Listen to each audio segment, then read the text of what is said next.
started earning more and more Maka. I went from the measly 200 to 5k, then 13k, then 28k, then 43k. After a couple of tries, I had enough Maka to purchase Skyline. But I couldn't just stop there. This was when I realized that I truly became addicted to this minigame. I was so invested in the growth in what I was doing that eventually I got to the point where I had over 1 million Maka. I fast traveled to the Tower of Kakutsushi and finally purchased Skylash. After opening the 24 Magatamas, you can visit the Cathedral of Shadows and Mido will give you the Lord's Sword. If you then go to the grave of Masakado, the Lord's Sword will react and open the path to the hidden dungeon, the Bandu Shrine. In order to obtain the most powerful Magatama in the game, I need to go through the ultimate trial of the Bandu Shrine. The first one on the list is Jikoku. Jikoku only spams ice. If you equip a Magatama with null ice, you can't lose. Then comes Zuchu. Zuchu only spams a leg. If you equip a Magatama with null leg, you can't lose. Our third foe is Kumoku. Kumoku spams force. If you equip a Magatama with null force... You're back. Never mind. Kumoku is the first challenging member of the Pillar Man.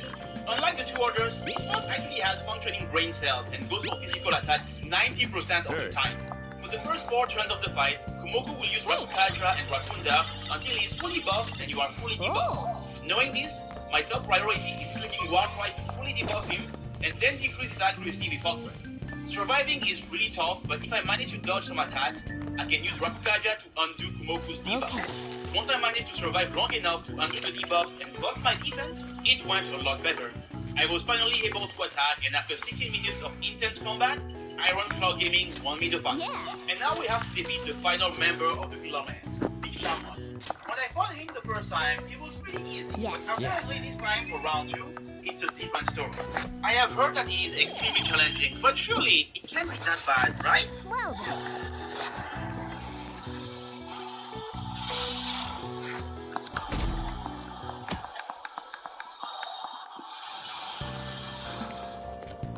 Oh shit!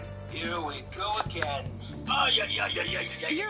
You know, I have seen my fair share of difficult bosses in this game, and I can confidently say that nothing I fought up until now comes close to how dangerous, terrifying, and savage Bishamon actually really think he changed? And you can already tell that I'm going to have a bad time because unlike his 3 other friends, Bishamon always attacks first. The fact that Bishamon can hit you before you even get a chance to move makes this rematch insanely difficult. This absolute monster can open the fight in 4 different ways. Dragon Eye into 4 Tarukaja in a row and physical attack.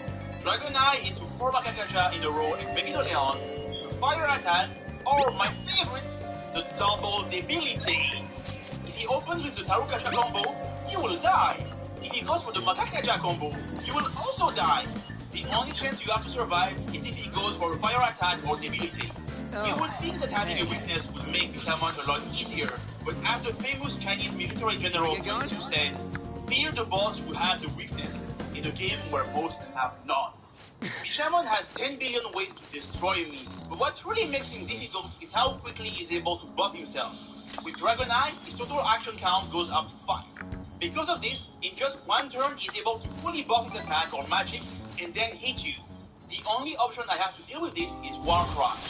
That skill is great because it allows me to debuff both physical and magic attacks. But in this specific fight, it has one flaw. I can only debuff his stat by -2. Bishamon is always going to buff himself faster than I can debuff him, and this leads to the next issue. As soon as he gets to +3 or +4, he will stop buffing and focus on attacking. This isn't too bad if he goes for fire attack because I have Fire Drain to absorb those. However, if Bishamon starts spamming physical attacks while buffed, you have no chance to survive.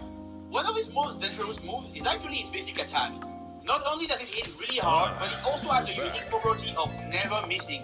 Even with Fog Breath and Sukugaja, it will always hit me. If he decides to spam the basic attack, there is simply nothing you can do about it. After losing 49 times in a row, I stopped fighting and went back to the drawing board.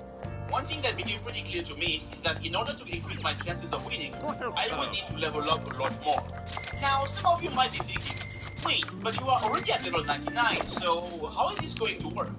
Well, you see, in Nocturne, 99 isn't the max level. The real maximum is 255. The game doesn't display levels beyond 99, but it's still possible to level up. This is very important because it means that I can keep leveling up to raise my HP stats. I went back to the Tower of Disco and spent hours grinding there. This process was very slow and challenging, but after 34 hours, I had finally managed to reach level 120. It's also around that time that I was discussing with King, a challenge runner who is very familiar with the hardcore TDE challenge. And he told me something very useful about this fact. If you equip a Magatama with a weakness, and you also have a skill to drain that exact weakness, you will gain more HP from the drain. Thanks to King, I learned how to improve my build. With everything taken care of, I went back to the Bandu Shrine and fought Bishamon. The fight was still difficult, and I kept losing because of the opener RNG, but this time, it felt a lot better. Eventually, I got an attempt where he opened with debilitate twice. It's not the best opener, but at least I didn't take any damage. Thanks to Fog Breath, I was able to negate the accuracy penalty of debilitate. After making sure that Bishamon's physical attack was lowered enough by Warcry, I started going for Rakukaja with my second action. Unlike the newer entries in the series, Nocturne doesn't show you how many buffs or debuffs are currently active. This makes the fight extremely demanding because I have to keep track of that myself. I always need to know how many buffs or debuffs Bishamon has, and I also need to do the same thing for my own defense. There were many close calls, and I really believed that I was done for. But even in the face of impending doom, I never lost hope and kept the struggle going. I have to hope he heals me there, because otherwise I'm pretty much done. Of course. We hadn't.